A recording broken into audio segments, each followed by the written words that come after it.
right, thank you for staying with Citizen TV and Daybreak, and the State of the Nation discussion begins right now. My guests are with me here in studio, Honorable Professor Tom Ojienda, Senator for Kisumu. Thank you for making time. Eric Okeo, governance expert, Asante Sana for making time, and Tim Kipchumba, governance and policy expert as well. Thank you for making time. We're waiting for Dan Manzo, Senator for Makueni. As soon as he comes in, we'll drop him into the discussion. All right, let's start off with the Daily Nation here in the front page. 800,000 senior school learners still at home. And I'll come to you straight, Okeo. You're the first one here. What do we seem to get wrong every time with this system? Because now we know that only about 300,000 of the over 1.1 million junior school graduates have reported to their respective senior schools since Monday. What is ailing the education sector now? Trevor, this is outright reactive incompetence. That's what I would call it. Because I have talked to a number of principals of secondary schools, and they have no control, idea, or knowledge of how letters are issued to learners assigned to their schools. And you saw what happened to Starehe boys, the Starehe schools, who said they focus on students from less fortunate backgrounds as a way of their culture. And they were assigned a number of students whose background checks they had not done. So someone other than the schools is in charge of issuing these letters. And this has resulted in a lot of emotional turmoil and frustration for not just the learners, but equally their parents, who are struggling to get the money. They have their learners at home. They have done well. They chose these schools. They can't get the letters. And I think this is what I'm about to say is a bit serious. I sat with one of my friends on Saturday in a barrio in Kilifi. And he said, look, it is serious that some of these schools are not helping deserving cases, but at the same time making available these letters for sale. And I think this is also very important, that if the ministry is serious, they need to find out who is selling these letters. This friend of mine, as we sat with him, called someone, and he was told to send an amount of money, and in 10 minutes, the letter was sent. And this is a national school. So I think this is just one experience I went through. How many Kenyans have gone through which ones? So I think for me, the point is, can we focus right? Yeah. You know, if you ask me, I would say we go back to where President Mwai Kibaki began the issue of education. And he said, focus on 100% transition. And Uhuru tried fitting in the Kibaki shoes in the education sector and still did well. And you would see that everyone who did the exams went to school. A lot of this money that is available for wastage in the name of Nyota or Hustler should be focused into the right place. Okay. Yeah. Let me bring in Kipchumba on this. Kipchumba, is this reactive incompetence, like okay is saying, or is it just teething problems of a curriculum transition in process? I think it's expected that the transition to grade 10 was bound to be a big problem. It's a significant change for parents, for teachers, for educators in the country. I think what is assuring is that government is saying they are ready with facilities of about 1.4 million learners, and they are now waiting to see if in the coming days how the admission goes on. I think any change of this scale always is incumbent on us as a people, us as a country, to of course anticipate, okay, which I think the ministry has done their best, but then I think we should always expect that this is bound to happen. I mean, if you remember SHA in the early days, it was problematic, but today, you know, SHA now has already recorded 3 times the number of applicants, as it were. And so I expected that, you know, in the coming days, hopefully next year, there will be improvement.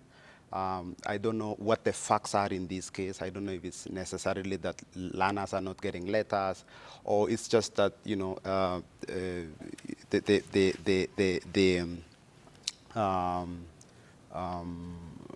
it's just that it's a new experience, and it's a new experience for many people around the country. I'm hoping that in the coming days it will be different. Okay. I mean, Eric says Nyota. I mean, I think Nyota is a good idea. The biggest challenge for the continent and for the country is opportunities for young people. You know, if you read Azimio Manifesto and compare it with UDA or Kenya Kwanza, you'll be so surprised. The focus on young people for both manifesto, whether it's a craft skills, whether it's a student fund, whether it's we ended up creating several funds, but all of them were earmarked to say there are more than 10 million young people in this country that need opportunity. It so happens that this government is saying, you know what, one way to create opportunity is to capitalize about 100,000 young people and help them on their path.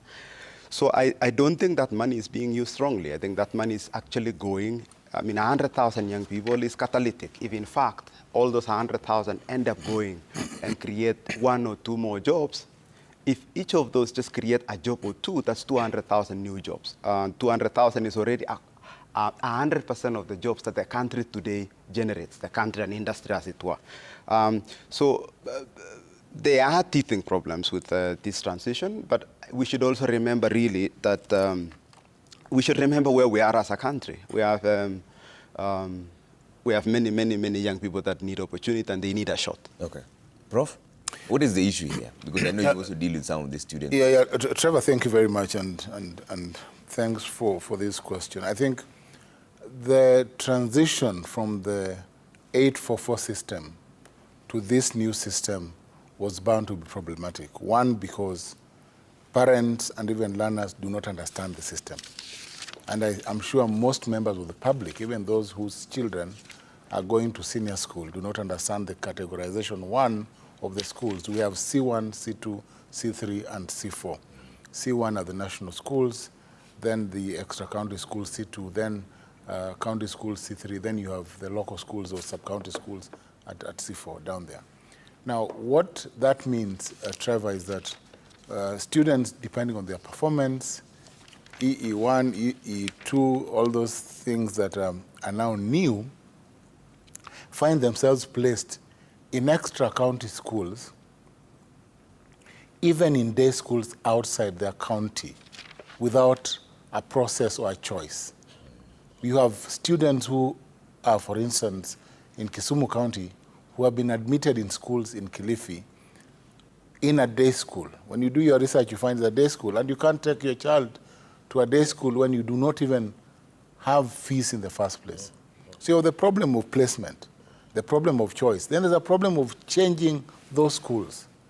Even changing to a local school is a process. So you cannot have placements, Trevor, because there are some schools that I have known or that I know that do not even have students. They don't get admission through the system.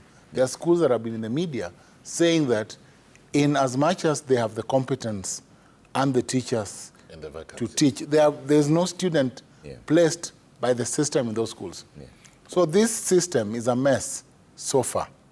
It is a mess, and something has to be done, because even certain teachers in the system do not understand the curriculum and the manner and process of admission. You find a student has gone to STEM. Now you're told, a student who performs dismally or less, who is not as qualified as another student, goes to a better school and is placed in C1.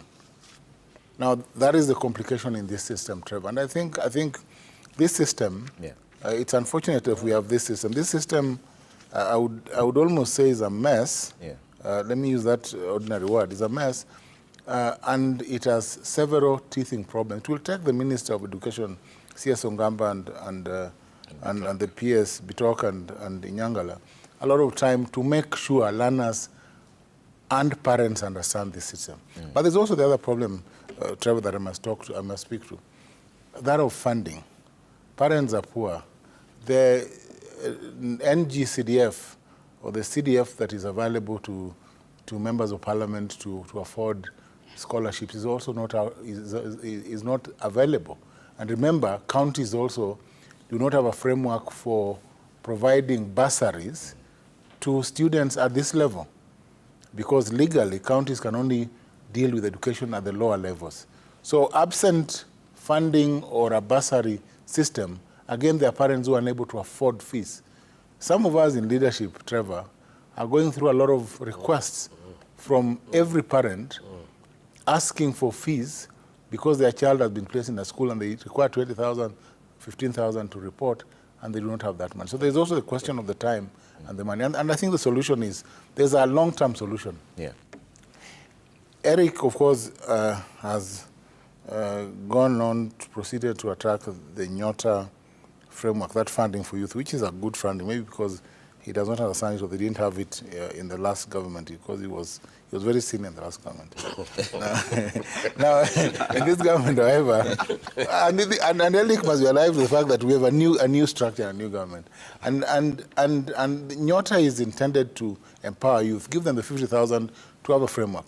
But I think the long-term solution in this, Trevor, should be to achieve or get to where President Mwai Kibaki intended education to be. Think about having free secondary education. Get funds, including some of the funds that I see going to perhaps Nyota is a good program. To the aged. Yeah. These funds, the billions that are going to some of these the cash disbursements. I'm sure now that's how you think about that. The pump cash disbursement into schools, allow free secondary education, allow parents, ease the pain of parents through a system that reduces school fees. I saw Ndindi Nyoro, and I don't know how he has done this. Ndindi Nyoro says that students will pay 500 shillings school fees. In day schools? In day schools. Which is supposed to be free. In day schools, it's supposed to be, day schools should be free. Yeah. I think we should move towards ensuring that we have systems that work. I know that Ndindi Nyoro has done well. I know that Babu Owino has done well in Embakasi on education. I know that some members of parliament, including my friend Kaluma in Homa Bay, have, to an extent, when they get CDF, they pump it to schools. And day schools are almost free. We need to have leaders think along those lines, so that parents are freed of the burden of paying school fees for children, especially in day schools, when children should actually be learning for free. If we make day school learning free, then I can tell you that most day schools in our counties will have students and will even perform better, because the curriculum is the same. Free. There's FDSE, the free day secondary education program, except Trevor, fees for what they call lunch program. We still pay fees those day schools, Trevor. But I think we need to move to subsidizing school fees, make it less free. Then we will not have this deficit of admission that we are seeing here. Okay. What do you recommend, Eric? I need to go to Trevor, first afford me right of reply, because I have been adversely mentioned. Only one against two government loyalists here.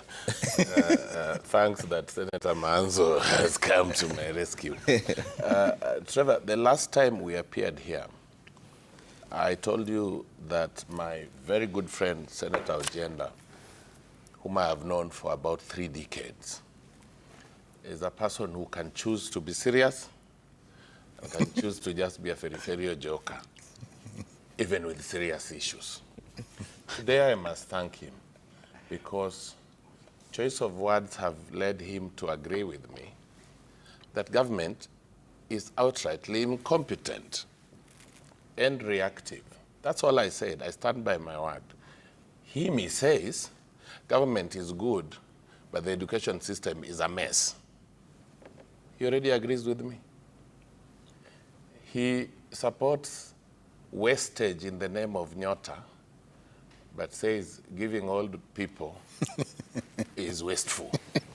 He's just agreeing with me.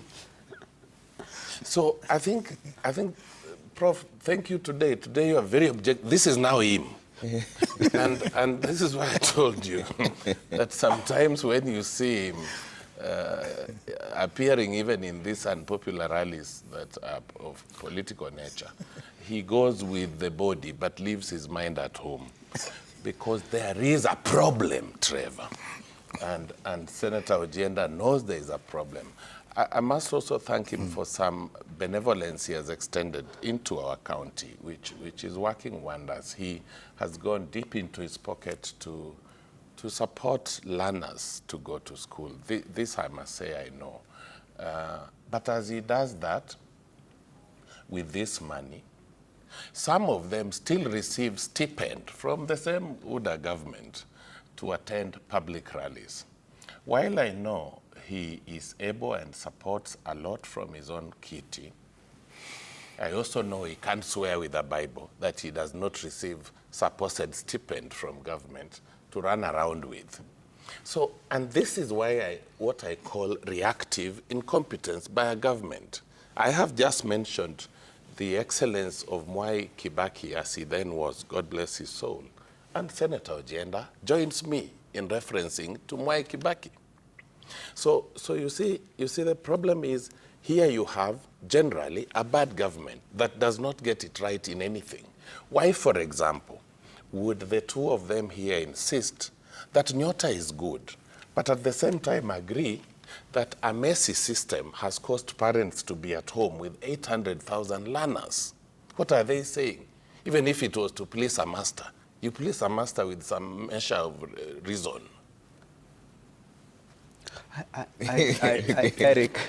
Yeah, I have to take a break now, though, but Kipchumba, just 1 minute reaction.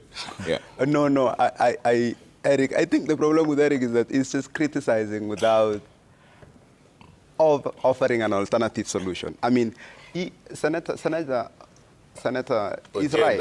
Yeah. Senator is right. He's saying if it were possible to make education free, we would do it. But right now, we've already moved budgets from 460 billion to 700 billion. The only way to really make education free is what the president is saying. He's saying, let's dream for a better country. Let's move this country from where we are today to a nation tiger. He's calling it a Singapore dream, but really he's saying we have to be bold. We have to be able to say, in my last sitting when we were here, Trevor, you asked me, what would I do different? And I said, if I were the president, I would try and ask myself, how can I move our GDP from $115 billion to $300 billion? Because when you do that, then there is money available for these new systems. There is money available for education. But it requires some level of boldness in the leadership. And the president has already, together with Parliament, Senate, said, you know what, Kenya deserves an opportunity to really dream big. Because when we dream big, we grow our GDP, we can support more young people, we can expand opportunity. And when we do that, it's only when we do that, that then all these learning problems become a problem. Will 800 learners necessarily have been solved if we were richer? Maybe not the first year, because it's a new systemic change. But if we dream big enough and are bold and say we need to grow the country, we need to expand opportunity, then we will be better off, because then we would have money available for education. Okay, the question would be how, but let's take that quick break, then we come back, we talk about some politics now. And there's one function in Kamkunji, that's in Kibera constituency, where Professor Ojienda was there, and Okeyo is calling it an unpopular rally. So we'll find out what happens there. And then we bring in also Dan Manzo, Senator from Makueni, just walked in. See you in a bit.